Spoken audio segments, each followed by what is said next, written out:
Everyone. Ms. Hill and I just wanted to do a quick little video for the parents to kind of go over some of the expectations we have for the students in the coming weeks, and just to kind of give you guys an overview of what's happening and everything that's going on. So, Ms. Hill, you want to say anything? We are just so appreciative to all the families for all your hard work and support. We know this is challenging, this is difficult for everyone, but I think we're all doing a great job coming together and making the best of this situation. And we want you to know that we are here to help you in any way possible. Please do not stress. We're hoping this video gives you some reassurances for this coming week, but if you have any questions, you can always reach out to us. Absolutely. So I kind of wanted to start with everyone about reading, writing, and grammar. As you can see in the email that we've attached with this video, it's a little bit different this week. We hear you loud and clear. We know it was a lot of work last week, and we apologize for the team. It was last minute for us trying to get it all together, and we had really no idea how this was going to go either. So thanks for learning with us. This week, though, we have made Monday for reading a Ketchup and Pickles Day. That is just some time for your child to catch up on any work that they need to do. And if they have finished that work, they can then pick something on the list that we have.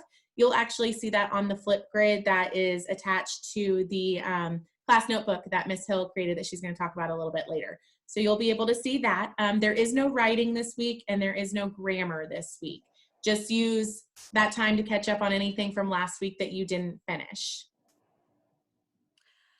So similar to math, we're going to kind of lessen the workload a little bit just because we do realize that last week was a little overwhelming. We loaded you guys up with a bunch of stuff. We just wanted you to be over-prepared for this situation, but we did realize it came off a little bit overwhelming. So we're going to try and help you out with that this week. So math, on there we put a suggested pacing guide for each subject. For math, I highly suggest starting off with 10-15 minutes of fluency. They can do flashcards. If you have a little whiteboard practice, MobiMax has fluency and Freckle, so there's tons of options the kids can use. And then after they've done their fluency, we have assignments for every day like last week, but they're very minimal. So on Monday, they're going to watch a PowerPoint and go through the slides. On Tuesday, they are going to kind of work through some vocabulary cards in their math volume 2 workbook that was sent home with them, and then do a MobiMax assignment. Wednesday, they are just going to do the MobiMax assignments, so no book work. And then on Thursday, they have just a few pages to do in their math book, as well as Friday. So we're trying to do more of like fluency and then one assignment per day, not those layered assignments that you saw from last week. So hopefully that will really help with everyone's, stress levels this week. And then in content, we have a website that Ms. Atkins actually made for pollution conservation. It's really awesome. There's some good videos on there to watch. And then she put a choice board on there so the students each day can pick one of the choice board options to complete. So kind of a little bit more of a flexible schedule this week.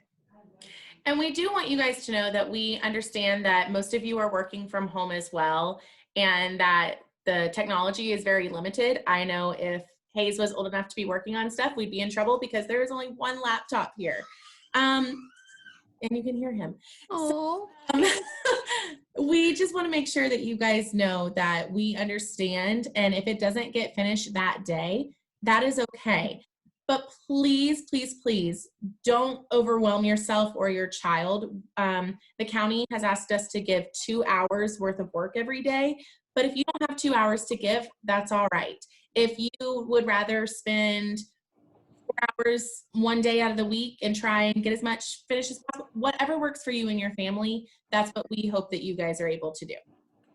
Exactly. That schedule we give you is just suggestions, activities, resources that you can use at your own pace, at your own time. It's very flexible. So please do not feel like you must stick to that rigid schedule every day. If it's too much, if you're feeling stressed or overwhelmed, do what you can that day. If you can do a little bit more tomorrow, the next day, or a little bit less the next day, however you and your family want to pace it is perfect. Those are just our suggested activities. Absolutely.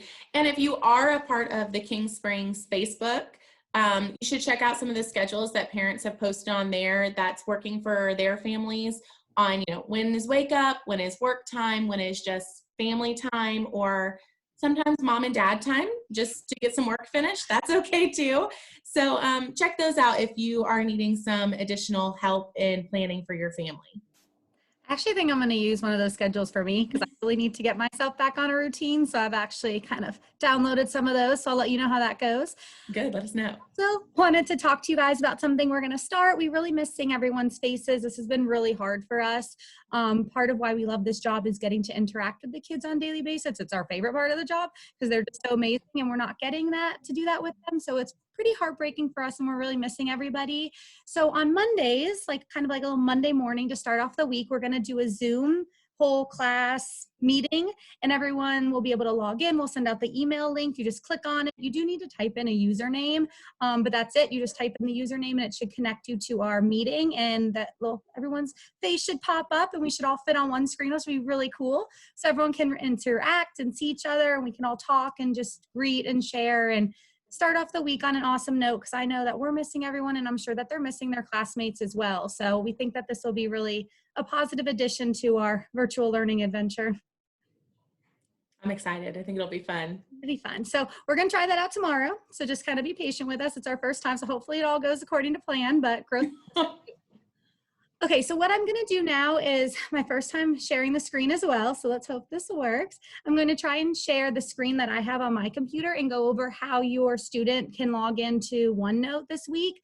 What we are going to start doing is still sending out the email with the lesson plan and the agenda and assignments for the week that you can print out and hang up, highlight, whatever you want to do with it.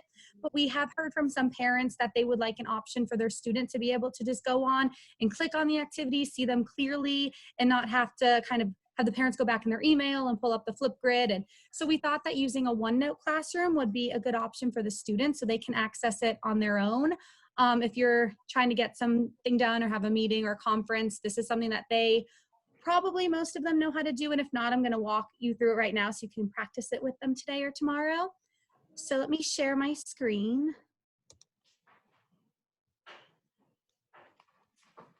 Okay, so I think hopefully you guys can see this. Can you see it, Hannah? Yes. Okay, awesome. Okay, so what you're going to do, first thing is log into cobk12.org. It will take you to this home page. You're going to click on the drop-down menu where it says Parents, and you should see right here, there's a button to click on that says Office 365 Sign In. This is gonna be really important. This is how they're going to access OneNote so they can see our virtual class notebook. So this is obviously gonna log me in under my teacher account, so it may look a little different, but it should be the same steps. So they're logging in and their login was sent home on a sticker on their take-home folder, whether it's yellow or green. They did Yes. Office 365 login with their email and their password. So if they don't know it or haven't have it memorized, have them go back and check in that folder. And if they don't have it and you need it, Ms. Hill and I can access that for you. So just send us a quick email and we'll be happy to provide that. All right, so once you're into Office 365, a lot of the students have used Word before with Ms. McAlpine. I know they have to type their essays and PowerPoint with me to do our social studies and science activities, but I don't believe they've used OneNote yet. They may have in a previous grade, but not with us, I believe. Right, Ms. McAlpine, this is new for them? I believe so. So I'm just going to go through this slowly. Right here, this purple little icon that says OneNote is what they're going to click on. So if you click on OneNote, it will redirect them. Now, obviously, mine will look a little different because I have a lot of notebooks, but they should only have one or two, and hopefully the virtual learning will pop up at the top since it was the most recent created. So they can just click on virtual learning. So this top notebook right here, and it will redirect them to their little notebook page. So there's an introduction, welcome to class notebook, and there's a bunch of tabs that are gonna pop up here on the left-hand side that I'm gonna go over with you. These are really important. So I'll take my time and go one by one. This first tab right here is called Collaboration Space. And this is just where we have some fun little things the kids can do if they want in their free time. Oh, that's so fun. We love fun. There's a little growth mindset tab they can click on. And once you click on a tab, so these are the sections over here that I'm highlighting right now with my mouse. Next to the sections on the right are the pages. So some tabs might have, or some sections might have more than one page. It depends what Ms. McAlpine and I upload to them. So right now there's just one tab. It says growth mindset resources, and there's a couple PowerPoints, a PDF activity, and one of our favorite CJ Lucky Power of Yet music videos. The next section right below growth mindset is hangout space, and we are just going to use this as a kind of we used to call it AIM, like messaging each other to connect. If anyone wants to leave any thoughts, drop any messages or comments, they can just go into the Hangout space and just leave a little message, write their name, who's it's from, and we can just check it every day to see if anyone has any new thoughts or comments they want to share with the classes. The section right underneath Hangout space is just quotes. So if anyone has any quotes on this page they want to add, or they just need a little inspiration that day, you know, sometimes we just need some quotes to get us through. And then they can open the sections just by clicking this arrow down. Obviously shows you all the sections that are under the collaboration space. And then if you click the arrow again, it closes it. Underneath it is the content library. This is where we are keeping all of the, I guess you could say, specials resources. So if you don't want to have to go look through your email for Miss Mullen's blog, you can click on the art website and Miss Mullen's blog is there, STEM as well, PE, and then when we get any new fun activities or anything that they send us in an email, we'll just add it to here so it's all in one space. You don't have to go dig through all those emails to try and find those really cool resources that all the specials teachers are sending out. We've also added a little guidance tab from Ms. Hatcher because I know she sent out some emails too. So instead of having to go back and look for those, you can click on the guidance tab. The top page right here that says read aloud videos has some read alouds from Ms. Hatcher, which is awesome. I love this one. And then some online ones through YouTube and Brain Pop. And then the page underneath it has some articles she sent out about how to talk to your kids about the coronavirus and just everything that's going on right now. Underneath, sorry, not that one. So this next section is really important. This is where the students are going to go to find all their work. Now, I haven't shared it with them yet because Ms. McAlpine and I are still finalizing all our assignments for the week, making sure that everything's paced out how we want it. So right now it's under the teacher only tab, which we have access to, but we're going to distribute these pages and they will match up with what the students are seeing. So right now you can see that all the students have their own little tab with their name on it. So that's going to be their little lifeline to all their work. So for example, if Ella is logging in and she wants to see her work for the week, she can go to her name, click her drop down tab, and it will show all her subject areas. Now, right now there's nothing under them because we haven't distributed our teacher plans yet, but tomorrow morning she'll be able to click on math or reading or science, and it will pop up with a page and show her all her assignments for the week. Those assignments are going to look just like my teacher only ones. So she'll click on math and it will say week of this next week, March 23rd through March 27th.